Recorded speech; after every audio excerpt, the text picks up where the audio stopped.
Alright guys, I'm back with another review, this time of Guel'S Dilanza from Witch from Mercury. I actually quite liked Witch from Mercury. I didn't think it was that bad of a show, but it did leave a little bit to be desired. I mean, most of that came from how rushed it felt.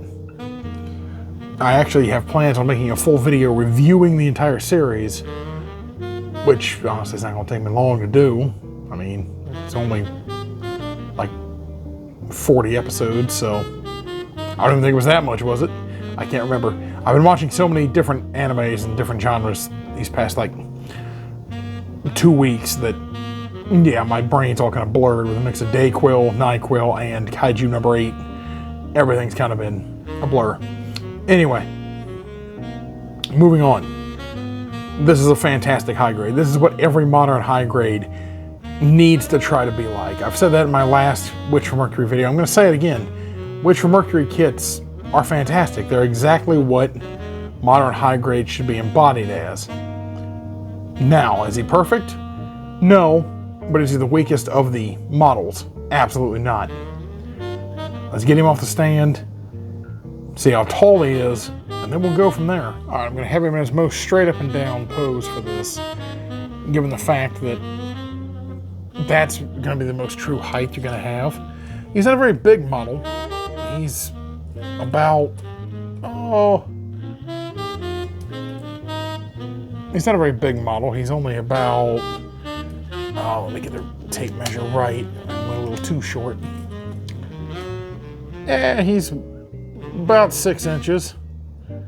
If you count to his back, he's over 7, but that's because these stick up quite a bit.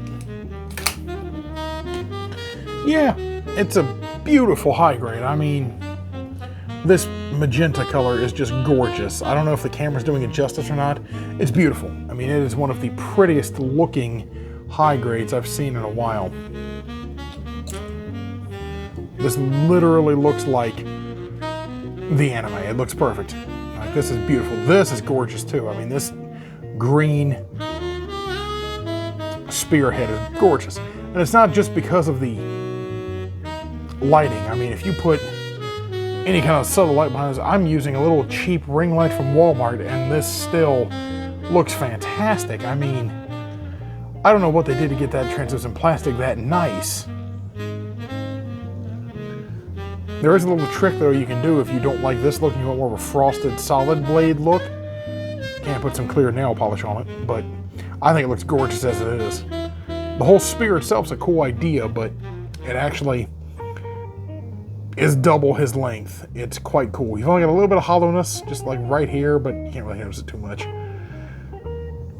Now, as much as I hate to do this, let's get the spear out of his hand so we can do an articulation run through, given the fact that that spear is just going to get in the way. I mean, it's a big spear. Something I don't like is that you've got to kind of, really finagle the hand to get the spear in and out. So it's not the easiest. I'm a big dude, I got big hands, so getting those little tiny plates back on is kind of hard to do. But yeah, I mean, he's about as proportionate as you expect a Dilanza to be. I mean, it ain't gonna set any records on its proportioning, but it's not bad.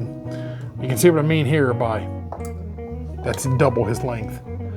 It's great though. I mean, it's definitely accurate. Articulation wise, these are on a separate hinge. Take that out. These are on a separate hinge. They hinge up, and then the shoulder pads hinge as well, so you get a lot of range out of those. They're on a swivel that I don't understand why, but it works. You have a very mild butterfly joint in the shoulders here. I'm sure you can see it here and here. You saw the shoulder pads articulate, and then the arm itself articulates fine. You have to move the shoulder pads out of the way, but you get a full better than 90. Same with the elbows, you get better than 90 on the elbow. So that's impressive for how chunky this model is, and those inner working mechanics where everything just kind of stays round. Yeah, that's really cool. And of course, storage for magazines and beam sabers in the shoulder pads are great. This is where the sword stores, by the way. And you've got a magazine stored right there as well. But yeah, this just slides into a little mechanism. You got a shoulder pad. I would show it, but it's going to be too hard to actually show.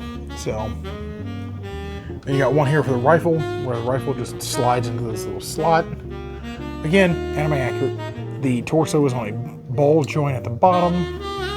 It's not a poly cap on there, so you get all kinds of motion with it. I mean, you get everything. And then you get the little crunch here at the top. It's a hinge. And again, it's just great. Everything's hidden well. It looks perfect. Nothing on the back moves, obviously, because it's rigid. These little fins on the back move. There's no side skirting. The legs can do a almost full split. That's impressive for a chunky kit like this. The legs don't really go that much farther up, given the fact that you've got skirt blocking it, but the knees get better than 90 again to be how chunky they are. It's pretty impressive. The feet are on a hinge. They're on a little toe crunch. And of course the regular joints you've been getting in these kits. The head is on a ball joint. You don't get a ton of range out of it, but you get enough. I mean, you get some attitude out of it. Nothing crazy though. So, yeah. Great model, especially for the price. Yeah, that's an issue we'll get to later, but other than this back panel popping off quite a bit, this model's great. It's a fantastic model. Again, like all the Witch from Mercury kits, it's been a pretty solid release. I mean, there's nothing really inherently necessarily bad with it. And again, that sword that comes out of the shoulder pad, you have this blade that can pop into it. It looks all right. You have a rifle, and again, looks pretty good. The magazine's stored in the other shoulder pad, and you just pop in there. I'll show you in the pictures afterward. But all in all, I would say, if you're gonna pick up any of the Witch from Mercury kits, he's definitely a good pickup. Also, the way that the head is done is just great. Not a ton of stickers on him either. Also, like my last video, he's not really panel lined, again because the flu, but excellent kit, fantastic. One of the best high grades I've dealt with in a while. This thing needs to get more attention. Honestly, this makes me want a master grade line from Witch from Mercury so badly.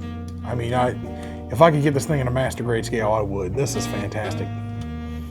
I know I sing the praises of these high grades, but when you've dealt with some of the old, crappy high grades from the early 90s, like some of the wing high grades, they're terrible. Being able to have a high grade that not only articulates well, but looks like it's supposed to look, that means a lot, especially in a line that's kind of hit or miss. The Witch from Mercury line's been consistently good. I still need to look at the aerial when I can find aerial. So, thank you. I know this was a little bit shorter of a video, but it's not really much to say other than just kit good, buy kit, display kit, kit cool. Ghoul is cool character. That's really it. But I'll see you guys in the next one, and of course stay tuned for some videos.